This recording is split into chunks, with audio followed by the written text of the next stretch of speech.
ଖୋର୍ଦ୍ଧା ଜିଲ୍ଲା ପ୍ରଶାସନ ଏବଂ ଓର୍ମାସ ଆନୁକୂଲ୍ୟରେ 17 ରୁ 23 ତାରିଖ ପର୍ଯ୍ୟନ୍ତ ସପ୍ତଦିଶୀୟ ପଲ୍ଲିଶ୍ରୀ ମେଳା ଟିଏଲସି ରୋଡ ବିଡିଏଫ ପଡ଼ିଆରେ ଅନୁଷ୍ଠିତ ହୋଇଯାଇଛି।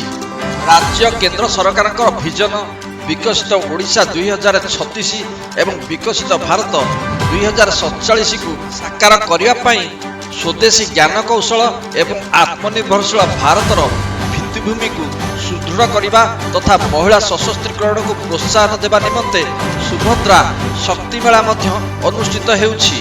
ଆଞ୍ଚଳିକ ଜ୍ଞାନ କୌଶଳ ବିଶ୍ୱସ୍ତରୀୟ କରିବା ଏହି ମେଳାର ମୁଖ୍ୟ ଉଦ୍ଦେଶ୍ୟ।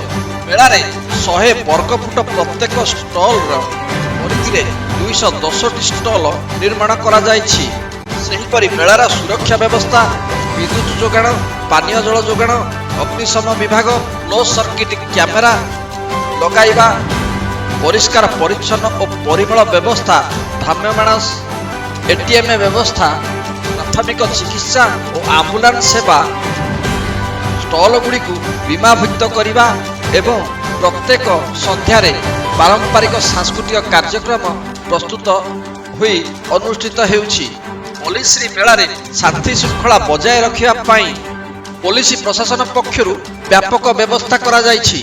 ଦେଖିବାକୁ ରହିଲା ଏହା ଖୋର୍ଦ୍ଧାବାସୀଙ୍କୁ କେତେ ପ୍ରଭାବିତ କରୁଛି ଏବଂ ସାଧାରଣ ଜନତା ଏହି ମେଳାରୁ କେତେ ଫାଇଦା ପାଉଛନ୍ତି।